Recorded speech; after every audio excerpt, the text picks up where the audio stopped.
안녕하세요. 이호석입니다. 오늘은 빛광우님 모셨습니다. 안녕하세요. 아, 예, 안녕하십니까. 빛광우님. 네. 너무 네네. 민망합니다. 아니, 오시는데. 처음부터 네. 이렇게. 네네. 빛광우님 오셨습니다. 지난번에 저희 채널 나와주셔가지고 바이코를 외치셨고, 그리고 그때 이후로 시장의 분위기가 확 바뀌긴 했어요. 그래서, 요즘에 찾는 곳도 굉장히 많으신 것 같은데, 어떻게 지내셨는지 좀 근황 좀 여쭙고 시작하겠습니다. 아, 네. 요즘 사실 거의 뭐 반 방송인처럼 지내고 있고요. 그러니까, 방송인이 네, 덕분에, 되셨어. 네네. 여기저기 또 막 나가고 있습니다. 주변에서 이제 고맙다고 하시는 분도 많고, 어제 보니까 선진장님이라고 꼭 좀 이게 좀 네네. 고맙다고 아, 네네. 해달라고 얘기를 하시더라고요. 네네네네. 그래서 진짜 고마워하시는 분도 많고 그렇습니다. 네. 자 그러면은 이제 요즘에 이제 보니까 저도 이제 그 대표님이 하시는 영상들이나 이렇게 팔로우를 하다 보면은 연준이 지금 뭐 내부 갈등이 좀 심한 것 같다 이런 얘기를 좀 해주신 것 같아요. 그 내용을 좀 자세하게 좀 듣고 싶거든요. 그러니까 뭐 어쨌든 인플레이션에 대한 서로 다른 시각 그리고 이제 앞으로 금리를 어떻게 해야 되는지에 대한 서로 다른 시각들이 있는 것 같은데 네. 이 전쟁, 이 싸움이라고 해야 되나요? 어떻게 지금 진행되고 있나요? 네, 사실 연준 내부에서도 비둘기파들이 원래는 있었는데 워낙에나 인플레이션이 높게 나오다 보니까 그들이 목소리를 그동안은 못 냈던 것 같아요. 그렇죠. 근데 이제 좀 내려오는 듯하게 보이니까 그 사람들이 특히나 그 중에 이제 두목격이라고 할 수 있는 브레이너드 부의장이 아무래도 좀 제일 좀 비둘기 성향을 드러내고 여실히 나머지 좀 그런 성향의 분들도 비슷한 말들을 하고 있는 것이 아닌가 싶습니다. 사실 그런데 말이 요즘에 뭐 워낙 많이 나오고 있잖아요. 맞아요. 근데 뭐 결론부터 말씀드리면 조금 시시하실 수도 있는데 네. 결국에는 이들이 이렇게 얘기를 해봤자 결국 데이터에 따라 가지고서 결정을 내리게 되지 않을까. 데이터 디펜던트. 예.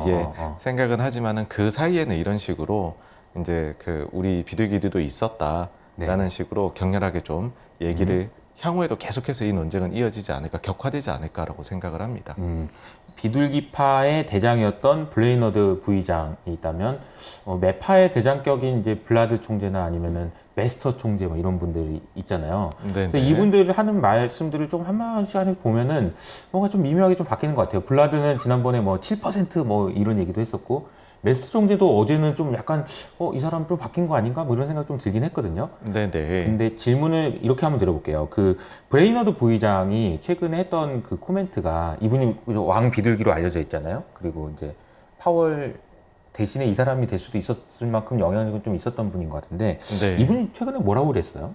네, 브레이나드 같은 경우에 이 속도 조절에 대해 가지고서 앞에 단어 하나를 추가를 했는데 곧, 순이라는 표현을 써서 좀 강조를 했습니다. 그런데 요 단어 자체가 좀 역사가 있는 단어이다 보니까 시장이 비둘기적으로 받아들였던 것 같아요. 무슨 역사가? 이제 연준에서 쓰는 단어들 중에서 몇 가지가 좀 약간 약속된 플레이처럼 쓰여지는 것들이 있잖아요. 근데 곧이라는 단어는 쓰면은 바로 다음 회의에서 그걸 실행하게 된다. 요렇게로 이제 저는 알고 있습니다. 그러니까 예를 들자면은 지난 테이퍼링 직전 회의에서 그러니까 11월 회의 아니고 그 직전 회의에서 곧이란 단어를 테이퍼링에 흡사한 표현 앞에 성명서에 넣었었고요. 그 다음에 3월부터 금리를 인상을 했잖아요. 근데 그 직전 회의에서도 곧이라는 단어를 썼던 선례가 있습니다. 연준에서. 그러다 보니까 브레이나드 부의장이 저런 단어를 쓴 것은 분명히 의도가 있지 않겠느냐. 저쪽은 이제 속도 조절을 완전히 하자라고 아마 12월 회의에 주장하지 않겠느냐. 그러니 좀 비둘기적이다.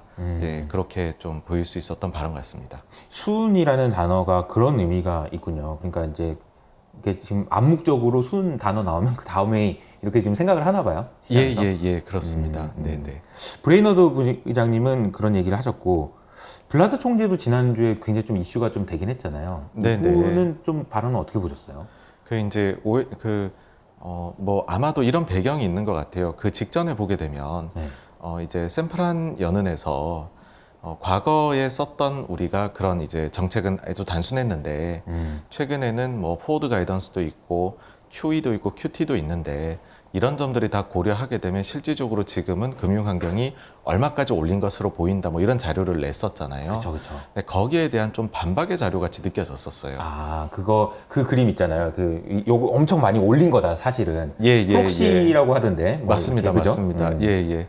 사실 이게 적당하게 우리나라에서 해석돼 가지고 나온 게 없어서 저는 그냥 대용 연방기금 금리다. 대형 금리, 예. 대형 금리. 예, 그런 식으로 받아들여야 되지 않을까 싶은데 그게 좀 비득이적으로 보인다라면 아니야, 우리가 아직까지 그럴 때가 아니다 라는 얘기를 하기 위해서 가장 전통적으로 기준금리 산정할 때 많이 쓰는 방식인 이제 테일러 준칙을 가지고 그쵸. 와서 다만 이제 거기에서 이제 그 가정을 좀 넣어야 되니까 덜 이제 그 좀 가정치를 좀 최소 최대로 나눠서 덜 가혹한. 예. 그런 식으로 나눠서 뭐 가정들이 이것저것 넣어가지고서 제시를 하니 5에서 7이 나왔다라고 해서 어찌 보면은 좀 너무 그런 식으로 비둘기적으로 생각하는 거를 경계하기 위해 가지고서 발언한 게 아닌가 생각을 합니다. 그러니까 5에서 7% 정도는 가야 된다. 지금 적정 금리는 이 정도 수준이다.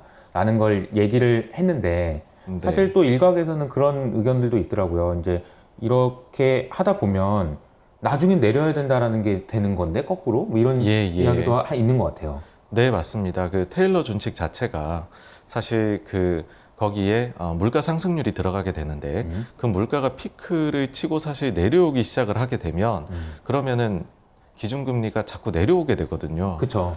근데 그 점을 보게 되니까는 내년이면은 내려올 것 같다라는 것이죠.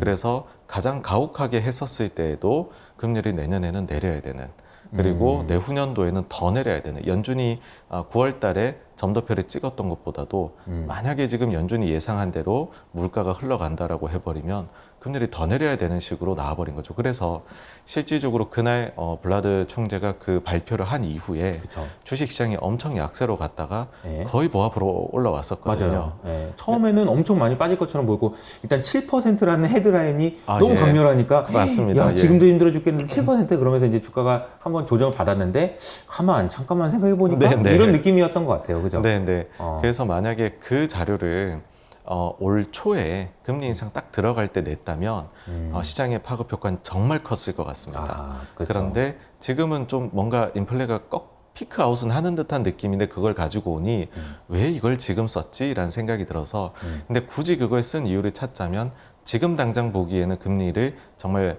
더 올려야 되는 것처럼 보이니 매파적으로 받아들일 수 있는 거잖아요. 그러니 너무 이제 비둘기적인 심리가 생겨나는 걸 좀 차단하고 싶어 하는 그쵸. 그런 용도였다고 생각합니다. 네. 그리고 워낙 이게 다 많이 보시니까 어젯밤에도 이제 메스터 총재가 또 얘기를 했는데 그분 표현은 좀 어떻게 보셨나요? 그러니까 임금과 가격의 그 네. 스파이럴에 대한 이야기를 좀 하신 것 같은데. 네, 사실 이제 그 최근에 보게 되면 어떻게 언론사에서 질문을 던지느냐에 따라서 대답도 다르신 것 같고, 맞아요.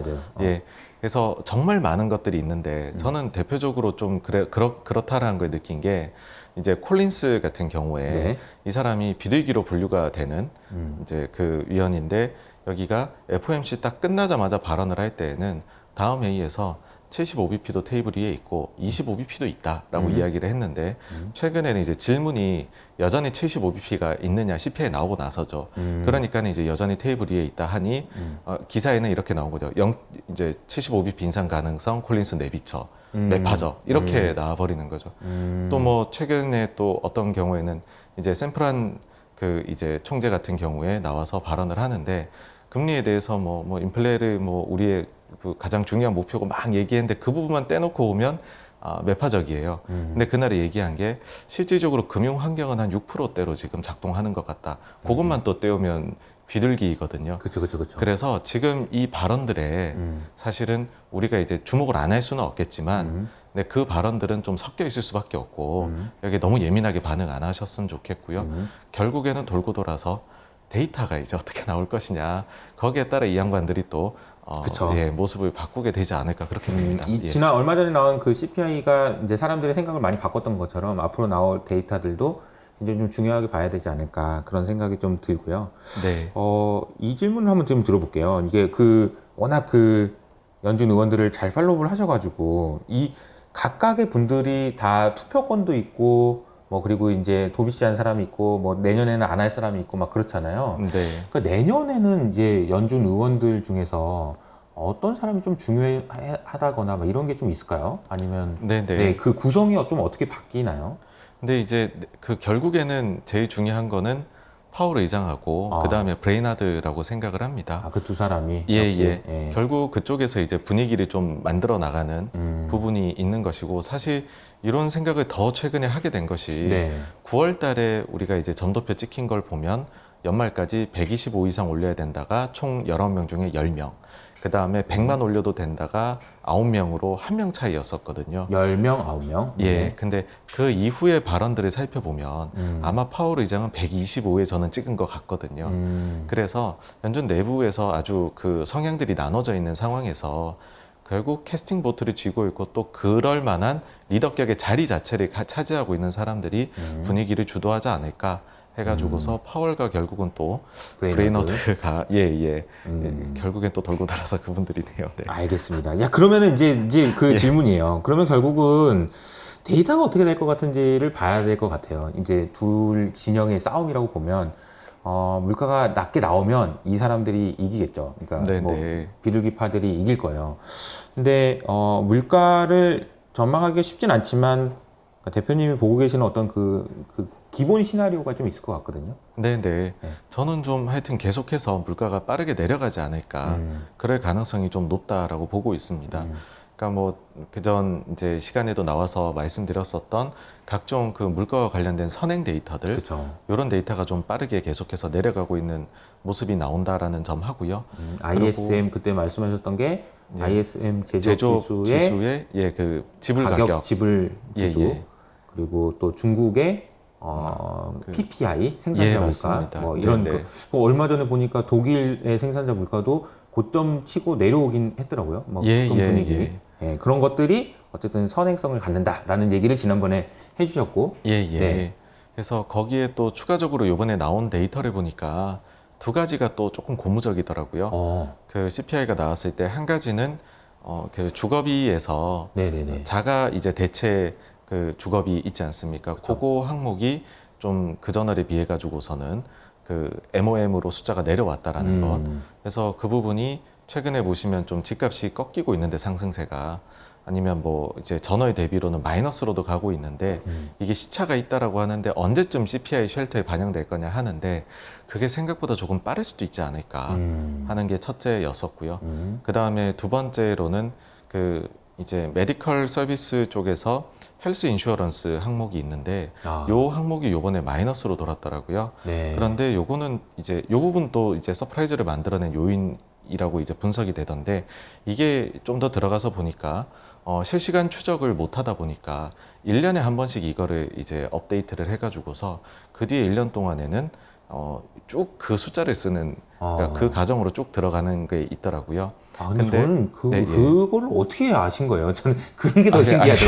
네. 대표님, 그렇게까지, 네. CPI를 보는 것도 아니고, CPI의 세부 항목 중에서, 헬스케어 쪽에서 빠졌는데, 근데 그게 이제 이슈가 되긴 했어요. 근데 뭐, 서브스 교수님도 그 얘기를 하시더라고요. 이게 빠져서 서프라이즈 난 거지, 너무 그렇게 호들갑 떠지 마, 막 이런 식으로 얘기하셨는데, 또 그걸 찾아보신 거예요? 네. 이렇게 해봤더니, 이제 작년 같은 경우에는 매달 MOM으로 2%씩 그게 증가하도록 디자인돼 있었다면, 이번에는 이게 요번 달에 딱 그 업데이트가 된 거거든요. 그럼 내년 9월 숫자까지가 이게 들어가는데, 계속 MOM으로 이제 마이너스 4%로 들어가게 됩니다. 그래서 어쨌든 하방 압력이 지금은 조금 강하지 않느냐라는 생각을 해서, 사실 그게 제일 큰 것 같아요. 인플레이션에 대해 갖고서 어떤 생각을 가지느냐, 그게 제일 차이가 아마 향후 의견에 대해 나는 부분일 텐데, 저는 좀 내려오지 않을까 하고, 추가적으로는 고용 쪽에서도 그 임금 상승률이 너무 높아서, 그러니까 고용이 계속 뜨겁게 나오다 보니까 그쵸. 말씀들을 많이 하시는데, 저는 이제 조금 소프트한 데이터로 구글 트렌드에서 해고 레이오프를 많이 찾아보거든요. 그랬을 때 그 숫자가 최근에 좀 많이 트렌드가 급증을 하고 있습니다. 레이오프를 조회하는 사람들은 어떤 사람들일까요? 아마 진짜로 그 뭐 본인이나 주변인이나 뭐 그런 이제 일을 당하게 되면 그쵸. 이지 않을까 싶어요. 그래서 해고 당한 사람은 어떻게 해야 되는지 뭐 이런 걸 찾아보는 사람들이 있겠네요. 그럼. 예. 그래서 그 전에 이제 코로나 때에도 당시에 신규 이제 그 실업수당이 증가를 할 때 레이오프에 대한 관심이 굉장히 급증을 했었더라고요. 근데 이번에 거의 그 코로나 고점 대비해서 한 3분의 2 수준까지로 지금 확 올라갔습니다. 물론 이제 대표 기업들, 뭐 아마존이나 이런 데에서 해고 얘기가 나오니까 그렇죠. 내가 당하지 않더라도 검색을 해본 사람들도 많았을 것 같아요. 근데 어쨌든 아주 뜨거운 분위기는 이제는 고용도 경기가 내려오면서 아니지 않을까. 그러면은 임금 발에 임금 인상, 그에 따른 인플레이션 걱정도 그 뒤에는 좀 내려가지 않을까라는 생각을 가지고 있어요. 그러다 네. 보니까는 좀 좀 긍정적으로 계속해서 시각을 가지게 되는 것 같습니다. 네. 결국은 이 인플레이션에 대한 전망이 핵심이 되긴 할 것 같아요. 근데 이제 또 걱정하시는 분들은 이런 부분인 것 같습니다. 인플레이션이 좀 찐득찐득해서 내려오긴 하는데 좀 천천히 내려오면 어떡하냐. 그러면 천천히 내려오면은 연준이 금리를 올리는 속도를 줄일 수는 있어도 금리를 내리는 데까지 가는 데는 시간이 많이 걸릴 것 같다. 이런 의견들이 좀 있는 것 같거든요. 네네. 그러니까 그것도 이제 그 다음에 나오게 되는 고민인 것 같아요. 내려온다라고 하면 속도가 어느 정도냐? 그래서 내려와서 어느 정도가 우리의 뉴 노멀일까? 그렇죠. 라는 부분인데, 그 이제 코로나 이후로 인플레이션이 왔던 부분들을 한번 이렇게 쪼개가지고 보게 되면, 네네. 소위 말해서 정말로 그런 공급망 때문에 영향을 받은 것, 그것이 저는 뭐 교통이라든지 아니면은 자동차, 뭐 중고차 포함해가지고요. 뭐 이런 부분들은 거의 명확하게 코로나 영향이지 않았나라고 생각을 하거든요. 그런데 누적적으로 보았을 때 한 40% 정도가 이들 영향이에요. CPI 올라간 것 중에서. 그리고 나머지에서는 뭐 분명히 뭐 쉘터도 있고 에너지도 있고 푸드도 있고 하기는 한데 거기에도 분명히 좀 뭐 유동성 풀린 것도 있을 거고 소비가 늘어난 것도 있겠지만 공급망도 들어 있을 거다라고 생각을 하거든요. 그래서 저는 아주 심플하게는 이번에 물가 상승의 절반은 수요에서 왔고 절반은 공급에서 온 것이 아니냐. 그러면 퉁쳐서 그냥 절반 정도. 예, 반반. 예. 그러면 절반 정도 요인이 사라진다라고 하면 네. 생각보다는 좀 빠르게 내려가는 것이고 고점이 뭐 한 8% 정도라고 하면 한 4%까지는 쑥 내려갈 수 있겠다. 예. 그렇게 되면은 지금 우려하는 수준보다는 뭐 좀 낮은 게 아닌가. 그리고 이런 것까지 뭐 이제는 수요 잡겠다고 금리도 많이 지금 올려나가고 있고 QT도 하고 있지 않습니까? 그러면 그 부분에서도 조금 이제 열기가 줄어들게 되면 제가 볼 때는 이제 구조적으로는 옛날에 2%를 타겟팅했다면 네네. 이제는 한 3% 내외 정도로 타겟팅이 되는 수준으로가 안정적으로 되지 않을까를 가정으로 깔고 있습니다. 네네. 그러니까 뭐 사실 저도 찾아보다 보니까 저도 한번 궁금해서 한번 찾아본 적이 있었거든요. 그러니까 왜 2%가 목표가 됐지?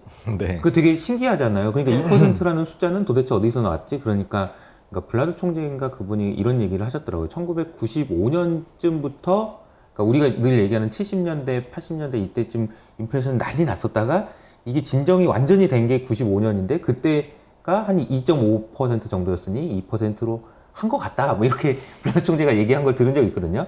네. 근데 이게 말씀하신 거는 2%가 아니고 이제 한 3% 이렇게 바뀔 수도 있을 것 같다라는 의미이신가요? 타겟하는 것이? 향후에 뭐 연준의 상황에 따라서는 그렇게 타겟팅하는 거를 조금 상향할 수도 있다라고 생각을 합니다. 상향할 수도 있다. 예. 그러면은 좀 의미가 있을 것 같네요. 만약에 연준이 그렇게 상향을 하게 되면 이제 됐다 이런 얘기가 생각보다 빨리 나올 수 있을 것 같다는 생각이. 예. 사실 이게 양면성이 있습니다. 말씀해 주신 대로 이제 긴축은 끝났구나도 될 수 있는데 반대로 그럼 구조적으로 자산 가격의 밸류에이션은 다 떨어지게 되는 거냐. 그렇죠. 그런 생각도 하실 수가 있는데 아직은 여기까지 도달할 때까지는 우리가 시간이 있으니까, 그죠? 그래서 그거는 좀 나중 얘기니까. 진행 상황을 보고 나중 이제, 얘기니까. 일단 내려오는 것부터 보게 될 것 같다. 이런 맞습니다. 얘기인 거고. 네. 중국 얘기를 좀 여쭤보고 싶은 게요. 최근에 이제 중국에서 리오프닝을 이제 어쨌든 시작을 했어요. 네네. 근데 사실 뭐 이게 정말 잘 되면 좋겠지만 아마 둔탁한 이제 뉴스들이 나오긴 나올 거란 말이죠. 그러니까 중국에 대해서는 좀 어떻게 보고 계신지 좀 궁금해요. 네. 항상 중국은 좀 오래 걸리는 것 같아요. 그래서 이번에 리오프닝도 일단 리오프닝 쪽으로 발을 뗀 것은 분명하다. 과거랑은 다르게 그렇게 보고요. 다만 시간은 우리가 했던 거에 비해서는 엄청나게 오래 걸릴 것이다. 이고 그러다 보면 가다서다를 계속 반복하고 어떨 때에는 뒷걸음도 한 번씩 치고 그런 식으로 하지만 어쨌든 1년 뒤에 보면은 뭐 거의 대부분 리오프닝이 진행되어 있지 않을까. 저는 뭐 그렇게 가정을 깔고 한 보고 1년 있습니다. 정도의 시간을 두고 천천히 뭐 늘렸다가 줄였다가 이런 식으로 이렇게 갈 거라는 거고 어쨌든 방향성은 그 방향으로 갈 거다라는 예, 생각이신 거잖아요. 네, 네. 사실 거기에 대해 왜 일단 방향은 잡혔다라는 생각을 왜 하냐면은요. 네. 첫 번째로는 중국이 너무 필요하다라는 건데 경기가 나쁩니다. 그러니까 중국이 보통 그 생산자 물가 지수하고 그리고 중국 기업들의 이익의 추이를 보면은 거의 동행을 하더라고요.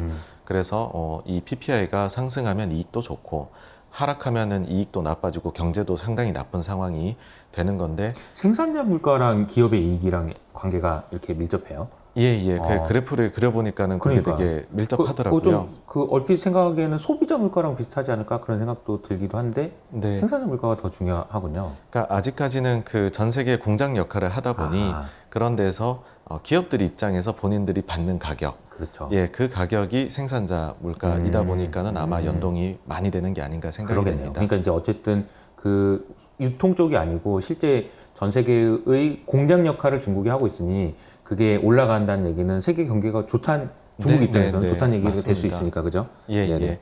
근데 이게 떨어지기 시작한 거잖아요. 예. 떨어지다 못해서 이제 마이너스까지 가 있다 보니까 그러니까, 예. 이럴 때는 보통 뭐 금리를 내린다든지 아니면은 뭐 부양책을 화끈하게 좀 펼친다든지. 근데 지금 코로나 봉쇄를 했던 입장에서 이마만큼 사실 경기를 이제 안 좋게 만드는 정책도 없거든요. 반대로 이걸 푸는 것만큼 또 부양책도 없다라고 생각을 해요. 그래서 어쩔 수 없이 푸는 면도 저는 있다라고 어쩔 수 생각을 없이. 첫째 하고요. 네. 또 차이가 나는 것 하나는 중국이 사실 백신에 대한 신뢰도가 많이 낮은데 이번에 최근에 보면 중국하고 독일 총리가 이제 시진핑 주석하고 미팅을 했었잖아요. 네. 거기에서 중국 내에 있는 외국인들에게는 일단 화이자 백신을 맞추겠다. 근데 아마 이것이 점점 내국인 쪽으로도 확대가 되지 않을까라는 생각을 해요. 그래서 조금씩, 그러니까 이게 뭐 한두 대 맞춘다고 될 건 아니겠죠. 근데 1년을 놓고 보면 그 뒤에는 신뢰를 가질 수 있게 되지 않을까. 꽤 많은 사람들이 맞게 될 테니까는요. 그래서 방향은 잡힌 것이 아닌가라는 생각을 하는 것이고요. 네. 그 다음엔 중국 특유의 이제 가다서다를 할 것 같다라는 거는 사실 지금 당장 막 풀어버리면은 정말로 이 그 확진자나 사망자가 감당 못할 만큼 증가를 할 것이기 때문에 그렇죠. 사실 그렇게 화끈하게 못할 것이다 이고 또 중국이 늘 다루는 게 그런 것 같아요. 개혁 개방을 할 때에도 천천히 열었었고 그 다음에 그 부동산 문제를 다룰 때에도 이제 그 가다서다 돈 풀었다 조였다 그렇죠. 예, 그런 식이다 보니까는 이 정책도 결국 그런 식이지 않을까. 그러니까 그네들이 보기에는 우리는 대국이니까는 한 번에 다 컨트롤이 안 되고 뭐 십몇 억을 다 설득시키고 뭐 이런 사정들이 있으니 뭐 이제 천천히 이다인데 저는 개인적으로 그거 자체가 오히려 글로벌에는 좋지 않나라는 생각을 해요. 아, 어떻게 예, 좋을 수가 왜냐하면 있어요? 네. 만약에 중국이 확 풀어버리면 진짜로 무슨 뭐 원유에 대한 소비도 급증할 수도 있고요. 교통량이 증가하니까. 그러니까 지금 문제가 또 인플레가 다시 상승하면 어떡하냐가 그렇죠. 고민인데 이 정도 속도로 중국이 여는 걸로는 인플레를 자극을 못 시키지 않겠느냐라는 생각이 들거든요. 그러니까 중국도 경기가 둔화되는 거를 살살 풀면서 이제 바닥을 잡아가기 이렇게 될 거지 부인은 못할 것 같거든요. 그러면은 세계 경기 입장에서는 인플레 자극은 최소화되면서 네. 경기 둔화는 또 바닥을 맞게 해주는 역할을 하면 오히려 천천히 여는 것이 나은 것 아닌가 뭐 그런 생각도 듭니다. 이제 긍정적으로 해석하면은 그런 거고 약간 그걸 반대로 해석해 보면 어차피 양면성이 있는 거니까. 맞습니다. 그러니까 경기가 이러다가 뭐 또 풀다가 너무 확진자가 많아서 또 다시 잠궈버리면 또 경기가 또 안 좋아진다는 걱정할 수도 있는 거고 또 공급망 우려는 더 커질 수 있다는 걱정도 할 수 있는 건데 어쨌든 대표님의 생각은 조금씩 풀면서 세계 네. 경기의 인플레이션에 대한 충격은 좀 적게 하면서 네. 좀 잘 돌아가게 하는 그런 효과를 낼 수 있을 것 같다. 예. 이런 얘기인 거죠. 네. 한마디로 이제 꽉 들어찬 이제 지하철에서 옆구리 밀면서 자기 공간을 넓혀 나가지 않을까. 예, 그렇게 생각을 합니다. 또 이 비유까지 또 해주셔가지고 네. 또 이해가 되는 것 같습니다.